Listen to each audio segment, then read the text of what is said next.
Hi, I'm Whitney Morgan, Hashimoto's coach, gluten-free warrior, and creator of the Thyroid Reboot Method and the Gluten Gauntlet System. Maintaining a gluten-free life and a gluten-free house takes constant vigilance. And sometimes even the most hardcore among us screw up, and yep, that would be me. In today's video, I'll tell you about my colossal mistake, the price I paid for it, and how you can avoid a similar fate. But before we get into it, go ahead and hit the subscribe button, the little bell next to it, so that you'll be notified every time I post a new video. My Gluten Gauntlet mini course has helped dozens of women get the gluten-free house they deserve in just 5 weeks. And eliminating gluten from your pantry is part of week 2 of my Gluten Gauntlet mini course. Gluten can be hiding in a lot of different condiments, but rarely do people think about what's hiding in their spice rack. Now, I'm usually very careful when it comes to spices, but last week when I needed a chipotle chili powder for a new recipe that I really wanted to make, I let my guard down and I purchased a bottle of chili powder from Simply Organic. And boy, did I pay for it. For 2 days, I was in a full-blown autoimmune flare with every nerve ending on my body feeling like it was on fire. Now, the Simply Organic brand is made by Frontier Co-op. And even though some of their spices are certified gluten-free, the company doesn't test its other single or combination spices for gluten contamination. Now, Simply Organic is very transparent on their website.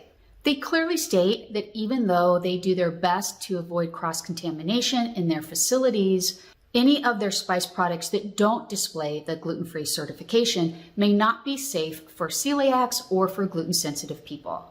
Now, it's totally embarrassing to admit that I basically made every mistake in the book. First, I strayed from my usual proven and trusted spice brand. Second, I purchased a spice that included an anti-caking ingredient, which is a big no-no. Third, I ignored the fact this particular spice combo didn't have the gluten-free certification on the label. And finally, I didn't visit the company's website before I made the purchase. Now, I could blame it on quarantine fatigue, but the truth is, I just got lazy.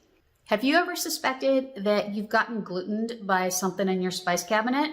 If so, drop your favorite emoji in the comments and share your experience if you feel like it. So if you want everything in your spice rack to be safe for you, follow these very simple rules. Number 1, stay away from single spices or spice blends that include anti-caking ingredients on the label. Number 2, never buy spices from bulk jars because you don't know if someone has used a scoop that may be contaminated with gluten. Number 3, always look for that certified gluten-free logo. And most importantly, find and stick to one single brand that you can depend upon. In my opinion, the safest spice brand on the market right now is Spicely. They maintain a dedicated gluten-free facility and they test all their products for gluten contamination. Their spices are certified gluten-free at less than 10 parts per million. And you can find them in most Whole Food stores, but you can also purchase them online at the company website.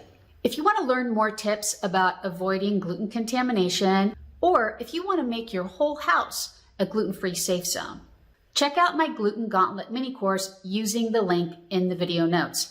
If you're watching the replay on IGTV, just head to my bio link.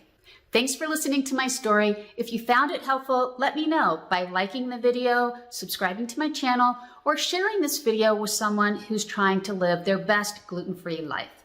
And as always, if you have questions, leave them for me in the comments. I do my best to answer everyone. I'll see you next week.